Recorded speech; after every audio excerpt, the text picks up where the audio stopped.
Boa tarde, sejam bem-vindos, bem-vindas para mais uma live sobre a BNCC na prática. Eu sou Isaura Valverde, gerente de conteúdo da Richmond, que é um selo do Grupo Santillana, e a Richmond é responsável pela produção de materiais de língua inglesa. E hoje contamos com a presença do professor Marcelo Ganzella, que é mestre em letras pela Unesp, especialista em docência para a língua inglesa e licenciado em letras pela Unesp. É coordenador do curso de licenciatura em letras do Instituto Singularidades, professor de inglês da educação básica desde 2002 e também atua com formação continuada nas áreas de metodologias ativas e ensino de língua e literatura. Marcelo, bem-vindo, viu? Muito obrigado, Isaura. Um prazer imenso estar aqui com vocês. Mais uma parceria com a Richmond, com a Moderna, e estar em contato com os professores nas suas escolas ou em casa, poder conversar sobre um tema tão importante quanto a BNCC e poder contribuir um pouquinho para que a gente entenda o que é isso tudo que vai vir para mexer bastante com a nossa rotina, com a nossa prática. Essa conversa contará com a participação de vocês. Enviem suas perguntas e comentários pelo Facebook. Marcelo, então gostaria de começar a nossa conversa sobre a visão do inglês que a base apresenta. Olha, é importante a gente ter ideia. O texto inicial da base é um texto muito interessante. Eu recomendo a leitura desse texto inicial, especialmente do componente de língua inglesa. A leitura desse texto inicial é um texto que apresenta uma visão de ensino de língua inglesa, de aprendizagem de língua inglesa, sobre um aspecto político muito forte. Então, algumas coisas que são fundamentais que aparecem ali na BNCC. A gente perceber a língua inglesa enquanto língua franca, perceber a língua inglesa enquanto uma língua que pertence a muitos povos, não pertence apenas a um. E enquanto língua franca, ela não é uma língua que, então, pertence apenas aos norte-americanos ou aos ingleses. É uma língua que pertence a todos, aos falantes nativos e aos não nativos. Na verdade, numericamente, nós temos muito mais não nativos falando inglês no mundo do que nativos. Então, a BNCC traz esse questionamento e ela provoca o professor para que ele leve esse questionamento para a sala de aula, para que você entenda. A quem pertence essa língua? Se essa língua é de todos, então a gente ressignifica as noções de certo, de errado. A gente pensa mais em adequado. A gente ressignifica a curadoria de materiais. A gente ressignifica para que ela serve. Que língua é essa? Para que ela serve? Então, esse aspecto da língua enquanto uma língua que pertence a todos, um aspecto que dialoga com o multiculturalismo, com a multiculturalidade, com o fato de que existem muitos povos, muitas pessoas, existem identidades diversas que falam inglês e então são identidades diversas que se constituem por meio da língua inglesa, e no momento que a gente sabe disso, você passa a encarar a língua inglesa de outra maneira. Então, eu acho que essa é uma visão bastante contemporânea e que atende às demandas da contemporaneidade mesmo. Sendo redundante aqui, a gente vive um mundo em que a diversidade hoje é a bola da vez, é o foco. É o foco. E entender diversidade, entender respeito à diversidade, convivência com a diversidade e aprendizado por meio da diversidade. E isso está presente no texto da BNCC de língua inglesa. Está presente na BNCC como um todo, né? E aí não vai ser incoerente, vai aparecer na BNCC de língua inglesa. Então, eu acho que em termos de visão, isso é o que a gente tem de mais significativo para falar sobre a BNCC de língua inglesa. Aquela figura estereotipada da professora de inglês que simula um universo londrino, britânico, hegemônico, hegemônico, ou simplesmente o que ela traz de aspectos culturais, é só o 4 de julho, ou o Thanksgiving Day, a gente precisa ir para além. Então, não é que isso tem que deixar de acontecer, mas é pensar num mundo que, além do chá das 5 e do Dia da Ação de Graças, existe muito mais coisa que constrói, que constitui a identidade de quem fala inglês. Muito bem. É claro que a BNCC não é um currículo, né? Mas eu gostaria que você comentasse um pouco sobre essa organização de conteúdos. Então, vamos lá. Existe esse mantra, né? A BNCC não é currículo, e realmente você tem toda a razão, ela não é um currículo, ela é uma base para a construção de currículos. Então, ela traz uma parte teórica, uma concepção teórica, e ela traz uma lista de competências e habilidades que devem ser trabalhadas. A partir dessa concepção teórica e dessa lista de competências e habilidades, as redes devem construir os seus currículos. Seja a rede pública, as diversas esferas da rede pública, que devem se organizar e construir os currículos de língua inglesa para o ensino fundamental, ou seja, a rede privada. Então, esse é um compromisso de todas as redes. A BNCC, ela orienta, né? Ela traz esses aspectos, ela traz esse olhar para a língua inglesa para todas as escolas do Brasil, independente independente se a escola pertence à esfera privada ou à esfera pública. Então, esse olhar, ele vai permear todos os estados brasileiros, todas as escolas brasileiras. E aí, cada rede, dentro da sua particularidade, as redes públicas funcionam de uma maneira, né? As redes estaduais, municipais, vão construir seus currículos. As redes privadas funcionam de uma outra maneira, o que não quer dizer que elas não têm currículo. Sim. Pelo contrário, elas têm. Então, elas também vão precisar construir a sua base curricular, fazer a determinação dos conteúdos a partir das habilidades e das competências. Então, está trabalhando com habilidade e competência, não existe conteúdo? Claro que existem conteúdos. É que o foco agora, ele não é simples no conteúdo isolado, né? Não é no bullet, não é simplesmente naquele tópico. O foco é no desenvolvimento de uma habilidade. E para desenvolver uma habilidade e para desenvolver uma competência, que é uma coisa maior, você precisa de conteúdos. Certo. Mas você não pode olhar o conteúdo pelo conteúdo. Isoladamente. Né? Exatamente. É o conteúdo articulado com habilidades e com competências. Puxando um pouco o que você está falando, tradicionalmente há uma preocupação, né, em relação dos professores em relação às 4 habilidades. Tem que cumprir as 4 habilidades. E a BNCC agora traz essa organização sobre eixos, né, diferente. Eu queria que você explorasse um pouco sobre essa organização. Então, vamos lá. É bastante interessante que a BNCC, ela não vai falar mais dentro do componente de língua inglesa, ela não fala em 4 habilidades. E aí você pode até se perguntar, mas como assim? A gente vai trabalhar com o ensino de língua estrangeira e não está mais falando de 4 habilidades? Falando de eixos. E o texto cita 3 eixos, eu costumo até brincar, são 3 eixos que são 5. Cita 3 eixos, diz que, olha, são 3 eixos organizativos e que depois você vê que são 5. São 5. E como é que eu entendo esse 3 e 5? Nós temos 3 eixos majoritários e 2 que eu entendo que são transversais, que permeiam os outros 3 eixos. Que eixos são esses? Existe o eixo da escrita, então, do trabalho com a produção escrita, de aprender a trabalhar com a escrita, de pensar no contexto de produção.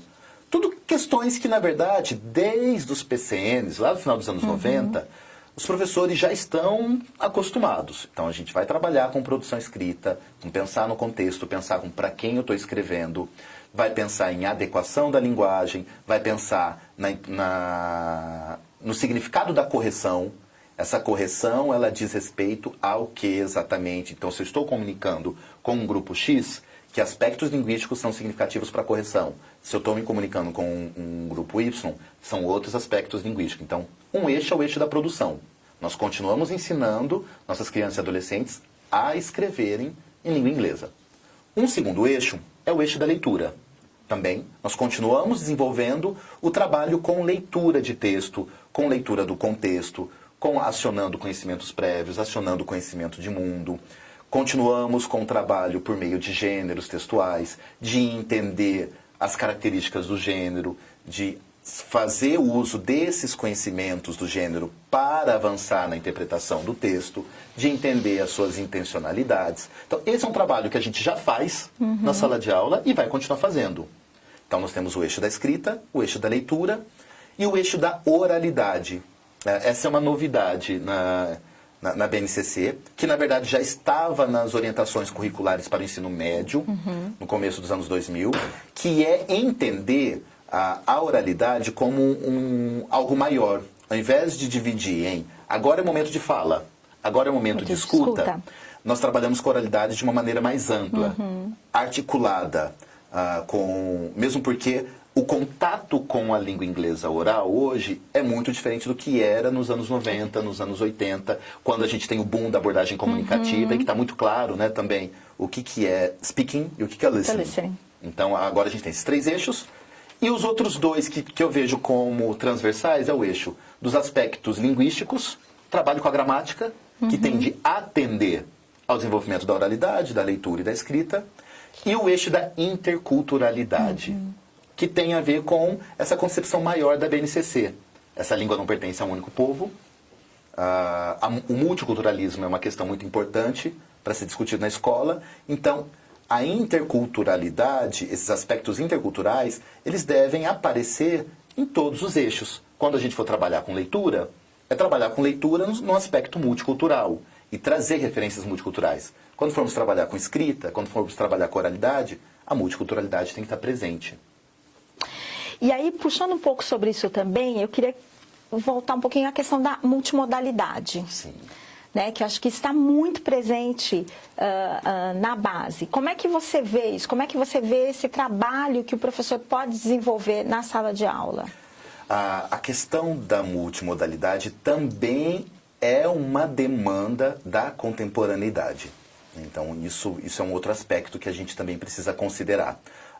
Nós somos bombardeados hoje por textos que são compostos por múltiplas linguagens. Então, é muito comum a gente entrar em contato com textos que a sua composição é imagem, é som não verbal, é som verbal, né, materializado pela palavra. Existe a palavra escrita também. Então, se a gente pensar, por exemplo, na produção de conteúdo que a gente encontra no YouTube, a gente tem ali ler um vídeo, compreender um vídeo é entender o que as pessoas dizem oralmente, o que aparece escrito, é entender as imagens, é entender a trilha sonora, é entender a edição disso tudo. Então, essa é uma necessidade da contemporaneidade. A gente não... entrar em contato com uma língua, hoje é diferente de 100, 150 anos atrás, que normalmente ou era simultaneamente ouvindo alguém na rua, ou era lendo um texto escrito. Exatamente. Hoje a gente tem essa articulação entre linguagens muito forte, então a multimodalidade está muito presente na nossa vida. E a escola não pode ficar atrás, não pode parar no meio do caminho. E aí é responsabilidade de quem lidar com isso? Por que isso aparece no texto da língua inglesa? Porque nós temos que assumir o nosso papel enquanto profissionais de linguagens. Nós estamos dentro do eixo das linguagens. Nós somos profissionais de linguagem. Então, não dá para fazer um trabalho fragmentado. Olha, eu só te ensino a entender o inglês e aí a parte de imagem, a parte de som, isso fica para um outro profissional, sabe Deus para quem. Chega a ser cruel você pensar numa escola em que, olha, agora nesses 50 minutos a gente só olha para o material linguístico em inglês, depois nos outros 50 minutos um outro profissional vai voltar e vai te ensinar a ler a imagem, porque a gente lida com esses textos não é de maneira fragmentada. Sim. Você não para quando você está diante de um vídeo, por exemplo, ou diante de um meme. Não, agora deixa eu ver só a parte que está escrita. E leio e interpreto. Não, parei, terminei de interpretar toda a parte que está escrita, agora eu vou interpretar a imagem. A imagem, acontece tudo simultaneamente. Então a gente tem de assumir esse papel. Por isso o texto da BNCC traz a questão da multimodalidade, traz a questão dos multiletramentos. Né? Nós desenvolvermos essas habilidades de uso social dessa palavra em múltiplas linguagens. Sim. É responsabilidade nossa. Então a gente tem de assumir isso. Como é que a gente assume isso? Isso se materializa nas nossas estratégias didáticas, nos materiais que nós vamos utilizar, nas atividades que nós vamos desenvolver com os alunos.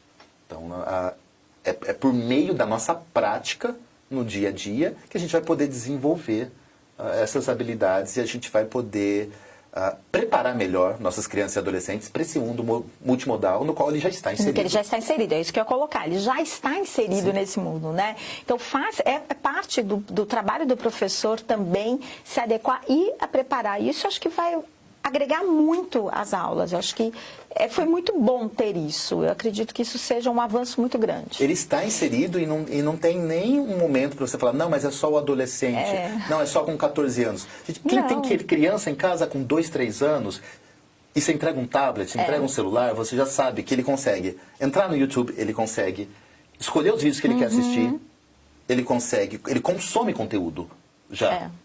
Então, isso já aparece tá aparecendo desde a primeira infância, do final da primeira infância. É uma questão do trabalho, né? De como trabalhar isso adequadamente também. E aí você imagina, se a escola ignora esse evento social, esse fato social que está acontecendo, você vai ter aí gerações que estão consumindo conteúdo de maneira acrítica. Isso não pode acontecer, né? É verdade. Vamos falar um pouquinho dos planejamentos, né? A vida aí dos professores em relação aos planejamentos. Já sabemos que muitas escolas já promovem esses encontros entre os professores para um planejamento e que isso, algumas escolas já é uma prática dentro delas e outras ainda não, né? O que você diria aos professores que daqui a pouco, alguns meses, né, iniciarão os seus planejamentos já com a BNCC? O que você poderia dizer a eles? Olha, o primeiro passo precisa se sentir mais confortável com esse texto da base, precisa conhecer melhor. Então, lógico, ler o documento. O documento está escrito numa linguagem, né, um pouco mais sofisticada. Às vezes você pode ter algumas referências ali que pode ter um pouco mais de dificuldade. Mas é preciso entrar em contato com o texto e ler. E o que a gente faz quando a gente entra em contato com o texto e que a gente sente, às vezes, alguma dificuldade com alguns aspectos do texto? Nós acionamos outras ferramentas para nos ajudar a ler e entender o texto. Então, hoje, nós temos muitos atores que têm produzido conteúdo sobre a BNCC e têm tentado ajudar os professores a entendê-lo melhor. Tem uma editora, por exemplo, que está fazendo um webinar que pode ajudar os professores a entender melhor esse documento. Então, mergulhe no que você encontrar sobre a BNCC, estude um pouco o documento, troque informações com os colegas, com os professores, né, com coordenação. Busque o que as editoras têm produzido sobre, né, quais são as ferramentas, quais são os conteúdos que as editoras têm produzido que possam te auxiliar para poder fazer um planejamento adequado à BNCC. Você pode até dizer, Marcelo, mas a BNCC não é para agora. A implementação ela tá planejada para 2020. 2019 começa o preparo para a implementação para 2020. Mas se a partir disso tudo que eu estou falando, você tem se identificado, mas você tem percebido que isso vai ser um certo desafio para você, não espere até passar o Réveillon de 2019 para 2020 para você pensar, bom, agora eu preciso pensar sobre e vou tentar colocar em prática. Para que dê certo, para que a escola se engaje num projeto de uma nova construção curricular, de uma nova implementação curricular, todo mundo precisa participar disso. Então, estudar o texto, buscar outras referências, pensar na aplicabilidade. Então, quanto mais cedo você realmente se propuser a fazer isso, e aí nos seus planejamentos agora, mesmo ela ainda não estando implementada, e ela precisa estar implementada. Todas as escolas públicas e privadas, em 2020, devem ter seus currículos adequados à BNCC. Isso é fato. Não tem como fugir disso. Isso é fato. Então, comece a fazer esse exercício já. Comece a olhar para a sua prática, comece a pensar nos seus planos de aula, comece a olhar para o seu planejamento e ver o quanto você já não consegue redesenhá-lo. E a gente não está falando, né? Eu não estou falando aqui de fazer algo completamente novo. Sim. É redesenhar porque eu tenho absoluta certeza de que muitos desses aspectos que eu estou trazendo aqui hoje, que estão ali no texto, eles vêm para acrescentar algo a mais do que os professores já fazem, do bom trabalho que os professores já fazem. Sim. Não é jogar tudo fora, né? Não, exatamente. Costumo brincar, né? Como falo lá na minha cidade interior, não é jogar o bebê junto com a água da bacia. Não, a gente não joga tudo fora. Tem muita coisa que continua. Só que agora a gente vai acrescentar outros aspectos que atendem às demandas de hoje em dia. Então, busquem todas essas informações, comecem a experimentar na sua prática mesmo e, de maneira dialógica, converse com colegas, converse com outras pessoas que estão pensando sobre isso. Então, eu recomendo realmente o que já faz parte da nossa vida quanto professor. É estudar, é conversar com um colega, é discutir, é experimentar. Né? Essa cultura maker que o professor, na verdade, tem. De colocar a mão na massa e tentar experimentar, construir coisas sobre. Marcelo, temos aqui 2 participações. A Ângela Cristina Rodrigues de Castro diz que é muito bom a questão apresentada para o aspecto da oralidade. O professor de língua estrangeira tem que modificar sua visão do que é speaking e listening. E tem uma pergunta da Juliana Magri, que diz o seguinte: muitas escolas de inglês muitas escolas têm inglês na educação infantil. Estou estudando sobre a teoria de Krashen, que fala sobre aquisição e não aprendizado pelas habilidades. Para ele, a habilidade é uma consequência e não a causa. Podemos então entender que o inglês no infantil pode acompanhar os campos de experiência, já que assim é possível explorar essa pluralidade cultural, a língua como meio e não como um fim. Então, vamos lá. A primeira foi a Ângela, né? Primeira a Ângela. A Ângela, que eu quero depois fazer a árvore genealógica da Ângela, que ela também é Castro, quem sabe ela... Eu sou Marcelo Ganzela Martins de Castro. Ah, então pode ser. A gente se encontra ali. A Ângela tem toda a razão. A gente tem que ressignificar as ideias de listening e de speaking, porque o contato com a oralidade hoje, ele não é só por meio, como eu tinha mencionado, né, da conversa simultânea aqui, na face-to-face. Você tem, por exemplo, eu posso ter, por exemplo, um vídeo. Eu tenho um contato com uma oralidade planejada, programada. Eu tenho contato com oralidade até jogando videogame. Sim. Né? A gente encontra muitos estudantes, muitos adolescentes, que têm um nível de inglês fantástico. E você percebe que é por conta do consumo de produtos da cultura pop, como os próprios videogames. Também, né? Exatamente, também. Então você vê que eles têm aprendido a utilizar diversas fontes da cultura pop para poder desenvolver as habilidades deles. Então, a oralidade, ela se materializa de muitas maneiras. A gente pode ter uma playlist comentada em forma de um podcast, que é uma oralidade programada, por exemplo. Né? Então, tem toda a razão. E a Juliana? A Juliana Magri. Isso, a Juliana também tem toda a razão no que ela traz. O texto da BNCC, o componente curricular língua inglesa, ele é obrigatório em todas as escolas a partir do ensino fundamental 2. Sim, sexto ano. Exatamente, do sexto ano. Isso não significa que ele restringe o aprendizado de língua inglesa, que ele proíbe o aprendizado de língua inglesa nas séries iniciais. Exatamente, nos segmentos anteriores, no Fundamental 1 ou na educação infantil.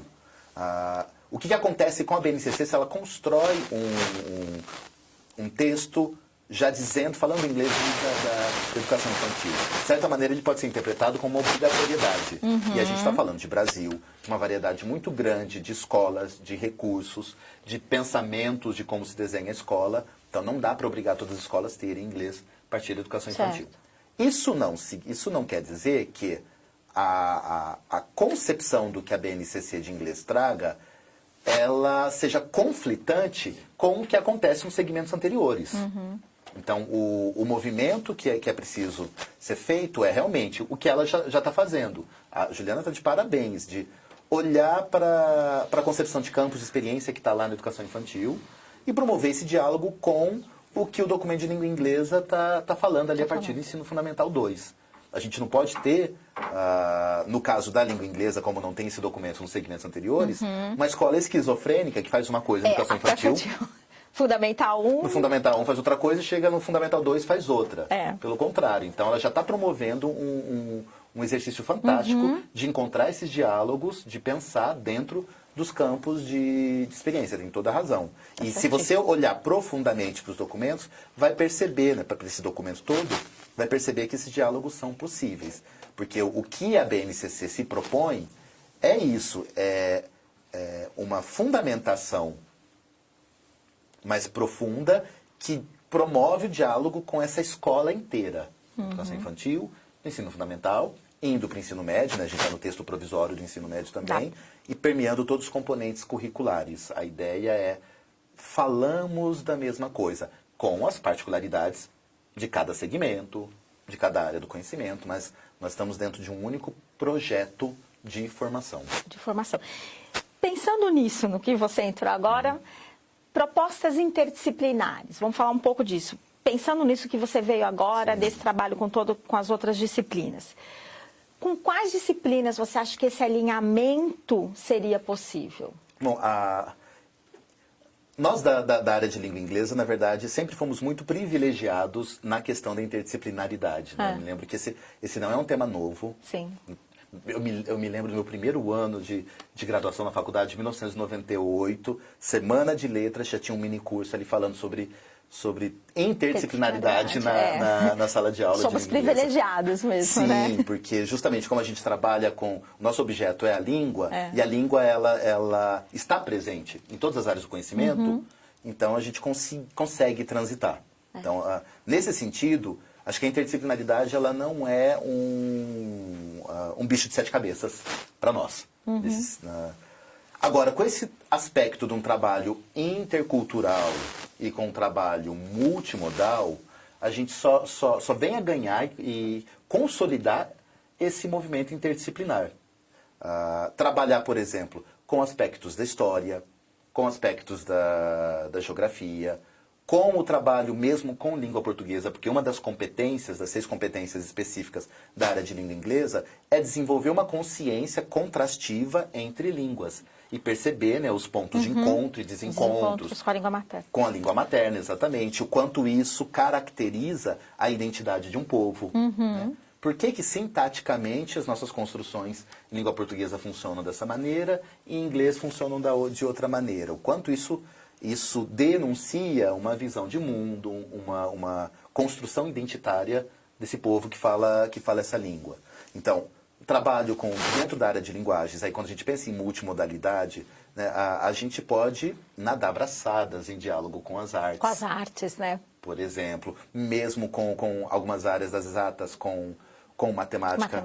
Então, é possível fazer esse trabalho articulado com todas as áreas do conhecimento. E quando a gente traz à tona, a gente coloca o foco em multiculturalismo e multimodalidade, aí eu diria até que acontece o contrário. O convite nem precisa ser feito. É difícil a gente barrar na porta falar, não. que essas áreas do conhecimento não entrem, porque elas vão aparecer. Naturalmente. Naturalmente. Então tem uma fala que eu costumo dar um exemplo do videoclipe, por exemplo, do videoclipe do This is America, né? Que tem feito muito sucesso. Trabalhar com a leitura daquele videoclipe, trabalhar com a música, com a letra, com o videoclipe, não dá para você fazer isso só dentro do aspecto linguístico. Existem questões históricas, questões sociológicas, questões de leitura de imagem ali que saltam aos olhos quando a gente pega um objeto como aquele para fazer a leitura junto com os alunos. Então é o contrário, a gente está num campo tão privilegiado que a gente não precisa convidar. Elas já são de casa. As outras áreas do conhecimento já são de casa, já abrem até a geladeira, que elas já entram, a gente só precisa deixá-las confortáveis, mais confortáveis dentro da nossa aula. Isso não significa que o professor de língua inglesa tem que saber de tudo. Exatamente. Isso significa que o professor de língua inglesa tem que lidar com conhecimento como a gente lida naturalmente. As coisas estão aí, no mundo. Estão transitando, elas vão entrar por aqui, nós vamos falar sobre. Se eu não souber tudo isso, tudo bem. Quando você não sabe alguma coisa, o que a gente faz? Pesquisa, procura, pede ajuda. Procura. Aí eu, enquanto professor, tenho que dar todas as respostas? A gente tem que ensinar nossos alunos a pesquisar, a buscar? Se você sempre vai ser a pessoa que vai ter que dar todas as respostas de todas as áreas do conhecimento, está ensinando o contrário. Está ensinando o seu aluno que sempre tem alguém que vai vir. Que vai vir te responder. E vai te responder, vai te entregar. Então, nossa, mas isso aqui acho que tem a ver com o seu... Nossa, teacher, mas é isso? Eu não sei. Bora, vamos então. Acho que não tenho certeza. Vamos descobrir? Como é que a gente descobre? Como é que a gente pesquisa? Como é que a gente encontra essa informação? Isso é uma atitude interdisciplinar. Sim. Eu não preciso saber de tudo. Eu preciso reconhecer que os conhecimentos transitam e quando eu não sei, eu busco. E ensino meu aluno a buscar. E Então, eu queria mudar um pouquinho o nosso tema e falar um pouco sobre formação de professores, né? Diante de tudo isso que nós estamos conversando, falando, acho que os professores devem estar se perguntando, então, e agora? Queria que você conversasse um pouquinho com os professores sobre isso. É um desafio imenso. A gente pode falar de formação inicial, já é um compromisso de quem faz formação inicial, das universidades, que para ontem ela já tem que estar discutindo a BNCC e pensando a articulação da BNCC com suas propostas curriculares. Agora pensando em formação continuada, que é um número muito maior de pessoas a serem impactadas, né? A formação continuada é muito maior do que formação inicial. De quem é a responsabilidade da formação continuada? Ela é de responsabilidade de diversos atores aí dentro do universo da educação.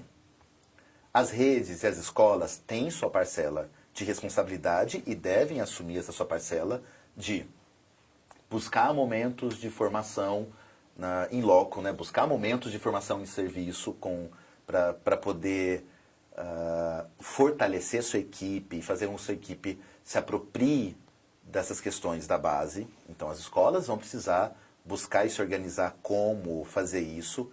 E algumas já têm feito, a luzinha amarela já está piscando e a gente percebe que já estão organizando formações para que seus professores comecem a entender melhor a base. As redes públicas também vão precisar correr atrás disso. Além da responsabilidade das escolas, das redes, existe a responsabilidade do próprio profissional. Sim. Que ele tem de buscar... gente, não é nada de novo que faz parte da nossa rotina, que faz parte da nossa profissão, está em constante atualização. Em constante formação. Vocês estão nos assistindo agora, isso é prova viva de que isso está acontecendo, né? De que há um interesse e tem uma consciência, um interesse e uma consciência de que você precisa estar em constante atualização. Então, um outro ator envolvido nisso tudo, além da responsabilidade das escolas e das redes, é a do próprio profissional. E esse próprio profissional vai buscar informação onde? Como eu mencionei, vai buscar informação, vai ler o texto e vai buscar informação em todos os atores que têm produzido conteúdo sobre. A gente tem hoje um terceiro setor, por exemplo, que está muito bem organizado e articulado para tentar atender um pouco a demanda desse professorado sobre a BNCC. E aí o interessante é isso, é você fazer a sua curadoria. Afinal de contas, faz parte da rotina do professor também ser curador. A gente faz curadoria de materiais, né, para poder montar nossas aulas. É fazer a sua curadoria também dos conteúdos que foram produzidos para te atender no entendimento da BNCC. E, para além desse momento de diálogo isolado, né, de você e o conteúdo, é trazer para o momento dialógico e dialético com seus colegas, dentro da unidade onde você trabalha, com seus colegas que às vezes não trabalham nessa unidade, mas trabalham em outra unidade. Porque a gente que é professor, a gente sabe que é uma profissão terrível, que eu digo, às vezes nem tomando banho a gente esquece que é professor. Porque você está ali tomando banho e você pensa, bom, nesse momento, eu acho que tem uma aula que eu vou montar. Você começa a pensar, é verdade. eu vi um vídeo, eu vi um texto, eu acho que isso aqui... Enfim, e aí o que acontece quando você tem colegas à sua área e você encontra? Você vai num happy hour, você começa a falar da vida, vai falar do cinema, tem sempre algum momento que a gente para. Né? Então, eu fiquei sabendo disso, eu vi isso, pensei numa aula, né? É muito engraçado quando você tem um grupo ali, você está casado, seu marido não é professor e você encontra com seus amigos, ele sofre. Ele sofre. Porque tem um momento que a gente para e vai falar da profissão e vai trocar sugestões, continuar fazendo isso. Então, você vai buscar fontes, você vai buscar locais que vão trazer conteúdo e você vai buscar diálogo com seus colegas para poder entender melhor, para poder consolidar esses conhecimentos sobre a base e poder pensar nessa implementação. Isso tem que ser um esforço de todos. A base, o texto da base não diz o como fazer, não diz o como colocar em prática. Isso aqui a responsabilidade é nossa. A gente que tem que pegar essa concepção, essa visão de escola e de currículo que a base traz e materializá-la em estratégia didática. A gente vai ter que fazer isso. E a gente vai fazer como a gente sempre fez, né? Assistindo agora, conversando com os colegas. Temos várias perguntas aqui, então eu vou selecionando, vou falando assim, puxando um pouco do tema que você colocou aqui, uma que fala um pouquinho da sequência didática que nós falamos agora da curadoria, dessa produção de material que é do professor. Eu digo professor também porque eu estive também em sala de aula por mais de 20 anos, então eu falei professor sempre professora. Virgínia Oliveira pergunta, você acha que uma proposta de sequência didática encaixa bem dentro da BNCC no ensino de inglês na escola pública? Olha, o entendimento de sequência didática é algo que eu só vejo aspectos positivos quando a gente pensa em trabalho de sequência didática, né? Você está pensando num trabalho coerente, organizado em tempo, né, dentro de uma trilha. Então, com certeza, o trabalho com sequência didática, ele dialoga com a base, né? Pelo contrário, é muito difícil você falar numa sequência didática que vai bater de frente com a base. Sim. É possível? É possível. Se aquilo que você pensou e curou, né, fez a curadoria e organizou na sequência didática, não atender a nenhuma das habilidades ou das competências que estão na base. Porque a estratégia em si, sequência didática, ela pode atender a propósitos X, Y, Z.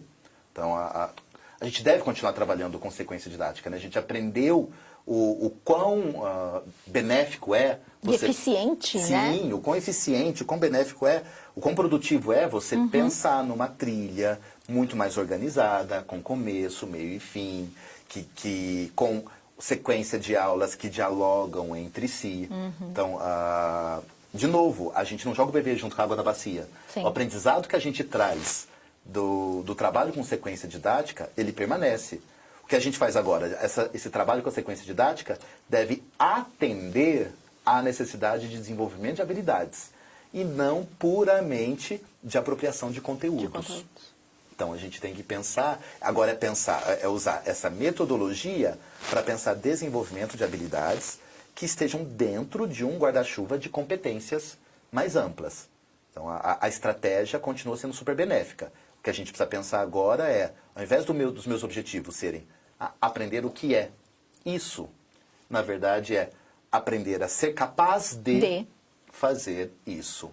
Dentro de um guarda-chuva maior de aprender a uma pessoa conseguir ter consciência de tal coisa. Muito bem. Pergunta agora de Rafael Érica.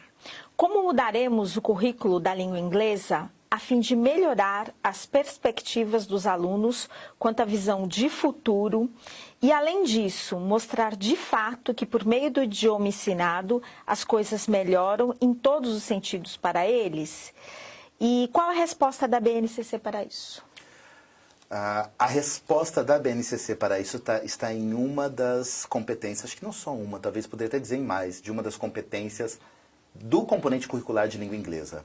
Está lá dentro dos componentes das competências, eu não vou lembrar o texto, lógico, memorizar como é que está escrito o texto todo, mas existem, se eu não me engano, acho que a competência 1, até a primeira, se eu não estiver equivocado, que vai falar da importância da gente entender, aprender essa língua estrangeira, aprender a língua inglesa, entender o seu local no mundo, entendê-la enquanto um instrumento de apropriação cultural, de você ter contato com toda uma ter contato com toda uma fortuna cultural produzida pela humanidade e entender qual é o seu papel dentro do planeta em que vivemos, dentro da sociedade que nós estamos. Então, essa já é uma competência específica do componente curricular língua inglesa. Fazer com que o aluno perceba, olha, o que significa hoje no mundo você ser um falante também de inglês. De inglês. E o que significa? E é um significado que vai muito, mas muito além do que eu consegui para Disney. Exatamente. Mas é muito além. Você ter acesso a bens culturais que estão sendo produzidos nessa língua. É você ter acesso a trocas ter acesso a trocas dentro do país onde você vive e fora do país. E aí, mas eu preciso sair do país? Não necessariamente. Com o avanço das tecnologias, é você ter acesso, por meio das tecnologias, a trocas com outras pessoas.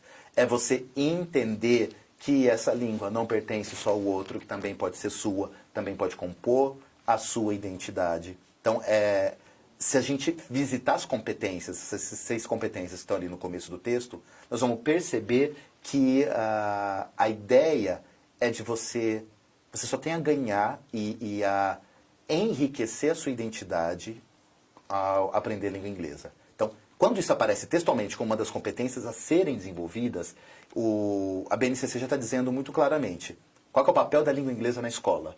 É o aluno aprender isso, ele perceber que aprender língua inglesa vai propiciar todas essas oportunidades dele. De novo, oportunidades muito maiores do que fazer uma viagem X ou ler um texto Y. É ele perceber que ele está exercendo o direito dele de ser um cidadão do mundo. Do mundo. Então, é esse o caminho que a gente tem que seguir.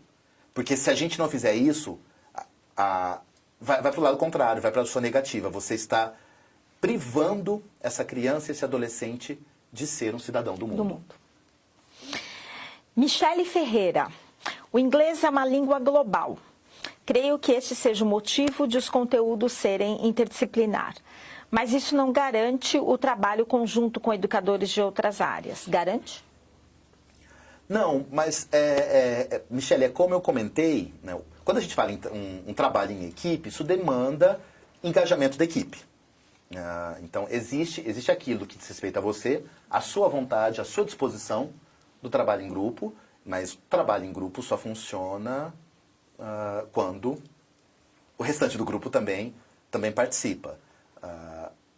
Por isso que eu fiz a diferença entre atitude interdisciplinar, em que mesmo sozinha, mesmo se você estiver com uma equipe que não está colaborando muito, ou está tendo dificuldade de trabalhar em parceria com você, você pode ter uma atitude interdisciplinar. Você pode abrir a porta da sua sala de aula e permitir que as outras áreas do conhecimento circulem ali dentro da sua área. Não há necessidade de um planejamento prévio. Com a professora de ciências, com o professor de história, com a professora de geografia, ou com o professor de português, para que isso se materialize na sua aula. É lógico que, quanto mais esse diálogo acontecer melhor, né? Mais rico, mais articulado, porque o seu estudante vai promovendo esses encontros também. Né? Conforme sai um professor e entra outro, isso vai ficando muito mais claro. Mas não é condição sine qua non. Não é, olha, se eu não consigo trabalhar com a equipe, não adianta, então eu tenho que ficar só na minha caixinha. O que a gente precisa ter muito, muito claro. E acho que nós, professores de inglês, a gente já sabe disso. A nossa caixinha já não é uma caixinha aberta, já é. Ela tem muitos e muitos furos, muitas aberturas. Ela é uma caixinha que muita coisa transita já ali dentro. É permitir que isso continue transitando. Sem medo do desconhecido, sem medo daquela pergunta que o aluno vai fazer que você não sabe responder. De novo, ninguém sabe tudo e a gente tem que aprender ensinar os alunos, né, a buscar. Então não pode ter esse medo. O que a gente precisa fazer é deixar para trás essa visão, né, tão século XX, século XIX, daquele professor enciclopedista que precisava dar todas as respostas. Detentor de todos os conteúdos. Sim, gente, isso é muito 89, 88, Michele, com certeza você é de outra geração já. Você já não deixa isso para trás, a gente tem que ter essa outra postura agora. Um comentário da Denise Barbosa, que diz o seguinte: não só precisamos trabalhar com interdisciplinaridade, com diferentes perfis, mas também com a inclusão. Tenho 2 turmas de inglês para pessoas com síndrome de Down no Instituto Federal de Pernambuco, Campus Recife, e temos desenvolvido um trabalho maravilhoso. Sim, Denise tem toda a razão. Isso está dentro da concepção de interculturalidade e de multiculturalismo. Essa discussão, como eu falei, que é contemporânea e que é urgente, é uma discussão que traz um olhar para o currículo de quais são as vozes, quais são os grupos sociais que estavam excluídos, que foram silenciados tradicionalmente na escola e que precisam garantir seu espaço também. Então não é tirar um para pôr o outro, é garantir espaço para todos. Então quando a gente pensa nas vozes dos negros, nas vozes das mulheres, nas vozes dos idosos, dos campesinos, da comunidade LGBT, das pessoas com deficiência. Todos esses precisam ser atendidos, precisam enxergar sua representatividade, precisam perceber que são cidadãos do mundo também. E aí o aprendizado para essas pessoas também precisa acontecer. Então, quando ela menciona esse trabalho muito bonito que eles têm feito, é um exemplo prático e muito concreto, né, de que o multiculturalismo, que a interculturalidade é necessária, é urgente, ela precisa acontecer. Todo mundo tem que ter direito a aprender e todo mundo tem direito a se sentir representado. A perceber que, olha, esse conhecimento também me pertence, eu também posso me ver nele. Então, parabéns pelo trabalho que ela tem feito. Parabéns, Denise. Uma outra pergunta aqui é do Renato Júnior, que pergunta o seguinte: existe alguma colocação sobre a internacionalização do currículo dentro da BNCC? Qual seria o papel da língua inglesa nesse sentido? Olha, Renato, é um contexto muito específico e a BNCC não menciona essa questão da internacionalização. Ao mesmo tempo, né, e eu não sou especialista da área para poder me aprofundar um pouco nessa questão, mas ao mesmo tempo, a escola não pode fugir da proposta dessa proposta da BNCC, que é uma proposta para todas as escolas dentro desse território, dentro do território nacional. Então, será preciso, as escolas que têm essa particularidade, será preciso fazer um trabalho de articulação, de encontros entre as necessidades curriculares do outro país em questão, em que está acontecendo essa internacionalização, e as necessidades curriculares do Brasil. Então, esse diálogo, esses pontos de encontro, que não é algo absurdamente tão distante. Não é, o texto da BNCC é um texto muito moderno, gente. O que se fala na BNCC, gente, a gente não está inventando a roda, não é algo completamente absurdo. Nós somos um ponto que está assim, um ponto esquisito dentro de todo o universo de outros países do planeta. Não, a gente está tentando se adequar curricularmente às propostas mais modernas e arejadas e significativas de currículo no mundo todo. Então, não é algo, quando você vê o que se propõe ali, por exemplo, para o aprendizado de língua inglesa, é o resultado de discussões e de pesquisas de gente séria no mundo todo. É resultado de olhar para a língua estrangeira ou de olhar para o aprendizado de língua inglesa. Então, o que se tem ali é coisa que está se discutindo no México, coisa que está se discutindo na Índia, na China, na Argentina, na França. Então, a nossa proposta curricular não é um negócio esquisito que se destaca do planeta todo. Sim. Então, nesse sentido, não vai encontrar dificuldades para essa interface, para realizar essa interface. Muito bem. Shirley Ornelas pergunta o seguinte: eu penso muito na minúscula carga horária semanal de 2 horas aula para a língua inglesa nas escolas. E ela pergunta, como seria possível trabalhar tudo isso com essa carga horária? Shirley. Shirley. Shirley. Acho que é Shirley. Muito bem. Desculpa se a gente não sofreu no pronunciar seu nome. Desculpa, Shirley. Pois esse é um dilema que a gente tem e que a gente vai continuar tendo, possivelmente. Né? Que já vem, né? Sim. Já existe. E eu tenho certeza que se você for conversar com a sua colega, o seu colega de artes, eles vão dizer a mesma coisa. Às vezes com uma aula, né? Sim, às vezes com uma aula. Se você for conversar com sua colega ou seu colega de educação física, vai dizer a mesma coisa. E aí, qual é o caminho? É fazer o que a gente já faz. A gente já encontrou, a gente já sabe como é que a gente transforma em ouro essa carga horária tão pequena que a gente tem. E aí quando fala, mas vai acrescentar muito mais coisa, vamos prestar atenção que são aspectos que que a gente vai dar uma outra cara para a nossa aula. Então, não necessariamente... O que eu estou querendo dizer? Quando você faz uma eleição de um determinado tópico de conteúdo, então, ao invés de você trabalhar esse tópico isoladamente, você vai trazer sentido para esse tópico de conteúdo. E como é que esse sentido vem? Ele vem com esse olhar intercultural, com esse olhar mais contextualizado, com esse olhar multimodal. Então, não necessariamente a gente está num cenário de acrescentar mais conteúdos. É mais, Isaura, acho que uma prática de ressignificar um pouco a nossa curadoria, a nossa abordagem, algumas questões que a gente propõe aos alunos, alguns questionamentos. Então, não é, nossa, mas eu já faço X, agora eu tenho que fazer X mais Y. Não. Esse X agora ele ganha algumas outras cores, ganha outros aspectos.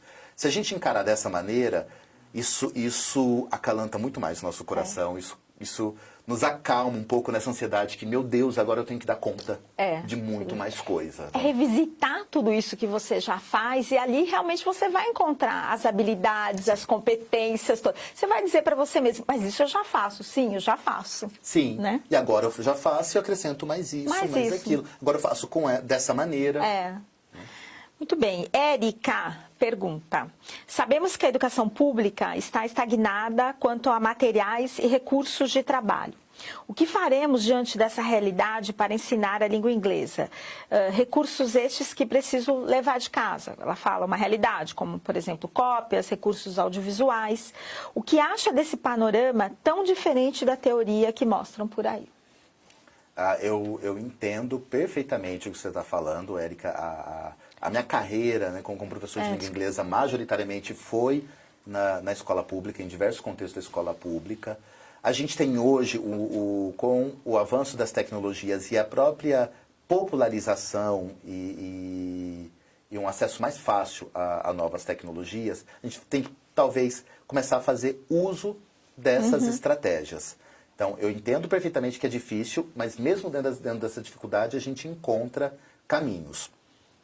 Acho que tem muitas estratégias que a gente pode seguir. Nós estávamos conversando, existe um mundo que a gente conversou aqui antes do webinar, vocês não sabem, a gente ficou batendo um papo aqui, mas existe um movimento, por exemplo, que os professores de língua inglesa na rede pública que podem fazer com o trabalho duro que vocês já fazem, mostrando o resultado, você garantir o seu espaço dentro da escola, o seu respeito dentro da escola e que vai resultar também em um olhar diferenciado da gestão para a sua disciplina e te garantir que, olha, algumas coisas você vai conseguir agora concretizar. Então tem uma parcela da verba da PM que talvez dê para comprar esse determinado equipamento. É muito difícil. O que a gente não pode fazer é você falar, olha, enquanto eu não tiver absolutamente toda essa lista de coisas que eu preciso, eu não faço um bom trabalho. A gente tem que começar a fazer o nosso trabalho e paralelamente que está fazendo um trabalho mostrando o resultado, você vira para o seu gestor, olha que estou todo subversivo, ensinando como é que você pode trabalhar com seus gestos, caminhos. Você vira para o seu gestor, olha, tá vendo que bacana, como já resultou, eu consegui fazer isso, aquilo. Imagina se eu tivesse tal coisa. Então, quão longe a gente já não conseguiria avançar com os alunos. Tá vendo que eu já estou conseguindo chegar aqui sem o recurso? Imagina se a gente tivesse. Então, essa é uma maneira. Uma outra maneira é engajar os seus alunos a usar os dispositivos móveis deles, o acesso que eles já têm, particularmente com tecnologia, para se apropriar e para avançar no aprendizado da língua inglesa. Eles usam. Mas eu preciso que eles usem necessariamente sempre na aula? Não necessariamente, mas você consegue, dentro do seu trabalho, e dando algumas sugestões, mostrando alguns caminhos, para que o seu aluno, pensando numa sala de aula invertida, pensando no tempo que ele passa em casa e quando ele tem acesso à internet, ou em casa, ou em espaços públicos, que ele possa usar o celular dele e, olha, dá pra... Você conhece esse joguinho? Você conhece esse aplicativo? Sabe que você poderia fazer, dar uma olhada nesse vídeo, dar uma olhada nesse site, dar uma olhada nesse podcast? Ouça, depois a gente poder conversar sobre. Então, e mostrando, instrumentalizando esse seu aluno para que ele use também o dispositivo móvel dele. Mas ele tem celular, mas ele não tem internet. Ele tem internet, sim. Mas ele não usa a internet para isso, mas a internet é muito cara. A gente tem, em muitas cidades brasileiras hoje, pontos com internet gratuita. É o letramento digital que você está trabalhando aí também, né? E ensiná-lo a se apropriar dos espaços públicos e daquilo que a cidade tem a oferecer e que faz parte dele. Você ensinar a cidadania. Ele não sabe que tem pontos com internet. Então ele precisa aprender. Precisa saber que existe, que é para ele. Mas aquele lugar a internet não é boa.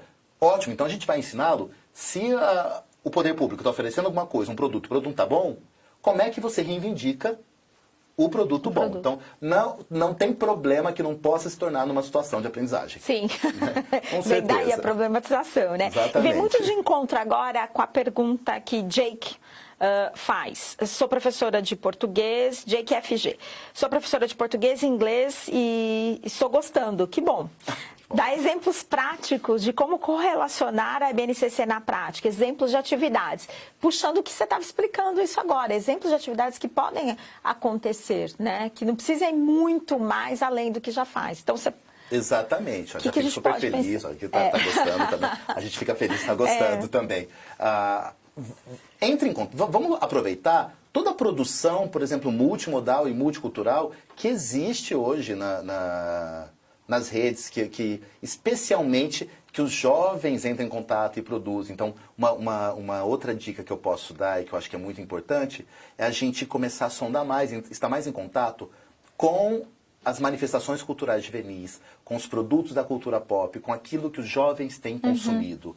Então, por exemplo, se a gente pensar em fanfic, gente, o que tem de adolescente que consome e produz as fics, né, as fanfics. Então, começar a sondar um pouco, ver o que eles estão lendo, o que eles produzem. E tem muita fanfic sendo produzida em inglês e sendo consumida em inglês. Então, conhecer um pouco mais e trazer isso e pensar, olha, como é que a partir disso eu consigo pensar também numa estratégia didática? Trabalho com memes, gente. A gente tem uma infinidade muito grande de memes, de pensar em trabalho com leitura com memes, de produção de memes, dos alunos serem provocados a produzirem memes. Afinal de contas, a gente tem que continuar mantendo o nosso ranking do país que melhor produz memes no planeta. E aí, imagina agora essa internacionalização, esse cidadão do mundo, esse aluno que é brasileiro, que já tem o histórico de fazer os melhores memes do planeta, produzir os memes em inglês. Também, e exportar os memes. Então, é fazer uso um pouco desses produtos da cultura pop e pensá-los dentro da nossa curadoria para as sequências didáticas, para as atividades em sala de aula. Os vídeos também que eles adoram, postam direto no Instagram, vão lá, colocam isso. Então, aproveitar tudo isso para que esse aluno possa fazer uso. Nós, os professores, nos apropriarmos disso também e trabalhar isso em sala de aula, que acho que isso é muito importante. Você né? falou de vídeos, pensei agora, por exemplo, a gente pode propor um perfil no Instagram da turma do 7º ano de inglês. E eles vão produzir stories. E quando você produz stories, olha como trabalha de maneira multimodal. Porque você tem imagem, você pode ter som não verbal, você pode ter a fala. Em inglês, ele pode trabalhar com emojis, pode trabalhar com outras imagens, com escrito em inglês. Isso pode ser você pode ter um grupo e cada dia um dos alunos é responsável pela produção de algum story. E aí, a partir do consumo desses stories, a gente pode fazer um outro trabalho. Você pode... Como é que a gente pensa em narrativas e constrói narrativas, enfim. Então, isso é uma coisa que eles já usam. E aí a gente está pensando em explorar isso que eles já usam para empoderá-los no aprendizado da língua inglesa. Acabei de ter essa ideia agora. Muito obrigado. Você falou dos vídeos, já pensei nos stories. Se a gente ficar aqui, ó, se a gente ficar aqui até as 10 da noite, vai embora as ideias. Vão todas as ideias. Aí começa, puxa uma para outra. Carla Jack pergunta o seguinte: as editoras estão produzindo livros que nos possibilitem trabalhar a BNCC? Acho que essa pergunta não é para mim, não. Então, posso responder por nós aqui da Richmond, respondemos que sim. Essa é uma preocupação nossa e principalmente de modo, e você pergunta, de modo a facilitar o já tão sobrecarregado trabalho do professor? Sim, Carla, eu acho que essa é uma preocupação nossa da editora na produção de materiais de qualidade, como é o que a Richmond já faz, no sentido sempre do professor. Eu digo isso, o professor precisa, como o Marcelo bem colocou, as demandas dentro de uma sala de aula, dentro de uma escola, são muitas e diversas. Então, sim, respondemos que pela Richmond já estamos produzindo, sim. Olha, tá vendo? Tenho certeza que sim. Sei que, como eu mencionei, são muitos atores, está todo mundo realmente engajado. As pessoas querem que a BNCC dê certo. Porque o texto, é muito difícil a gente dizer que não concordar com um texto que diz, olha, a língua inglesa pertence a todos, é para você formar um cidadão do mundo, um cidadão que respeita a diversidade. Gente, é difícil discordar disso. Então, estamos todos engajados para isso. E tenho certeza que as editoras também estão. Bom, Marcelo, infelizmente nosso tempo esgotou. Eu agradeço muitíssimo a sua presença. Foi um enorme prazer recebê-lo aqui. Muito, muito obrigada mesmo. Eu que agradeço. É uma delícia poder falar com vocês, conversar contigo sobre esse tema e trazer esse grãozinho de areia, essa pequena contribuição que a gente pode trazer, né, que a gente pode ter, para que a gente possa entender a BNCC e pensar na BNCC na prática. Na prática. Muito bem, o próximo encontro acontecerá no dia 23 de agosto, a partir das 17 horas, com a presença da professora Sônia Maria Pereira Vidigal, sobre a BNCC de Matemática. Muito obrigada pela participação de vocês. Boa tarde. Boa tarde.